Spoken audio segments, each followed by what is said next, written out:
been shocked to see a youth learning on the job? I think the last time I was here, I focused a little bit on apprenticeship scheme. You're quite right. It looks like you're picking my brain, and because one of the things I was going to talk about today, apprenticeship scheme is one of the major, I would say, mechanism that we have to look into. We used to have a little bit part of it in the past, but they've all disappeared now. Now, that is the reason why I said earlier that university is not for everyone. Now, I'll give you a typical example.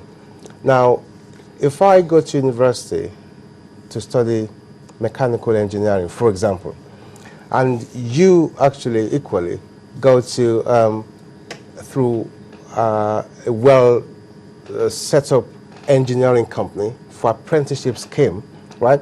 By the time I spend 4 or 5 years, okay, at university and be a graduate, by the time you're going to spend about less than that, 3 years to become a qualified apprentice. Now, I can tell you what you're going to do effectively, right, professionally, will be far more better than what I can do. Because I went through the theoretical part, because in universities we have today, I mean, less practical assignment, practical studying is being carried out. But you went through a lesser year, 3 years straight technically into focusing what you want to do. I wouldn't want to give my car to university graduates who studied mechanical engineering. I'd rather give it to someone that went through apprenticeship scheme. To actually, because I know you have the technical know-how of exactly what. But the reverse seems to be the case anyway.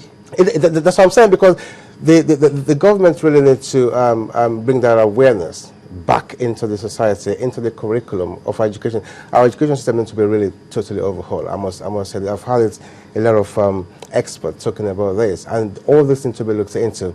I mean, if you don't begin to embrace apprenticeship scheme and bring it back into society, then we're going nowhere. All right, just hold your thoughts there. Thank you. Well, we'll take another short break, and when we return, we will continue with our discussions shortly.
Wherever and whatever your banking needs, Guarantee Trust Bank will be there, now and into the future.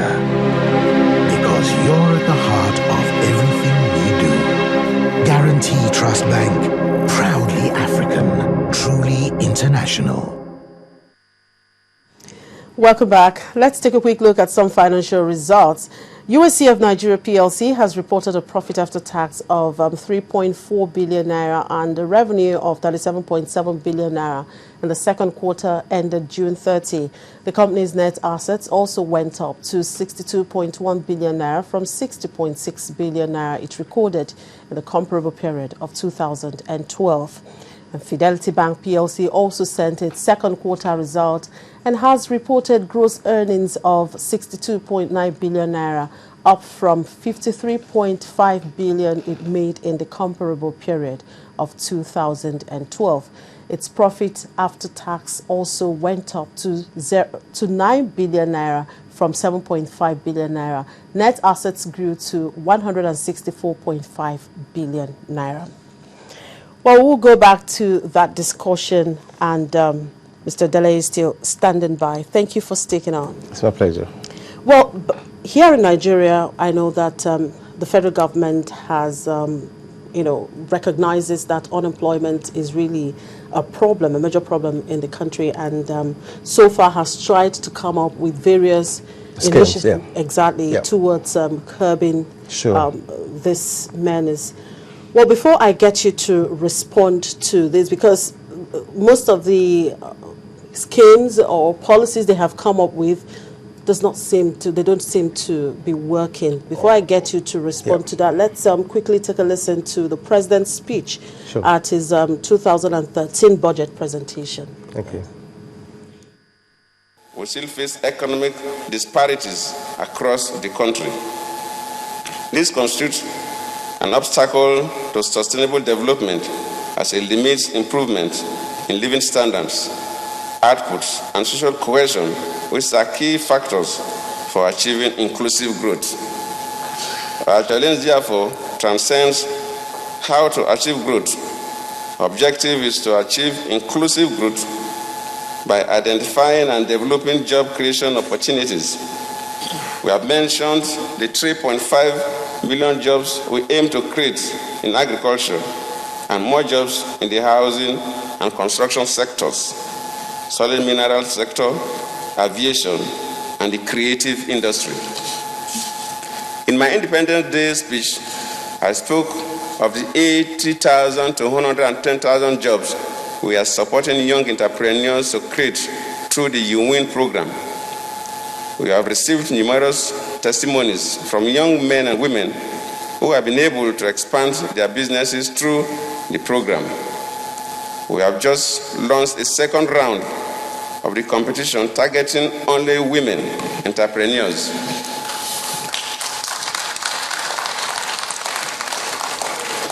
Across the country, our youth are developing new ideas and enterprises, and we must support them to grow. I launched the Community Service Women and Youth Empowerment Program under the SHOPI in February 2012. This is now working in pilot phases in 14 states and to be replicated in other states in 2 weeks' time.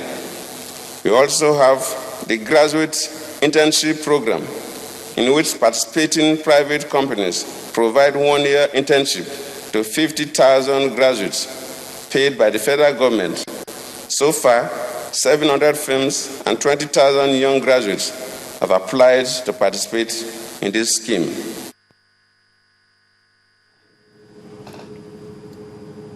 That was Goodluck Jonathan, the President of the Federal Republic of Nigeria.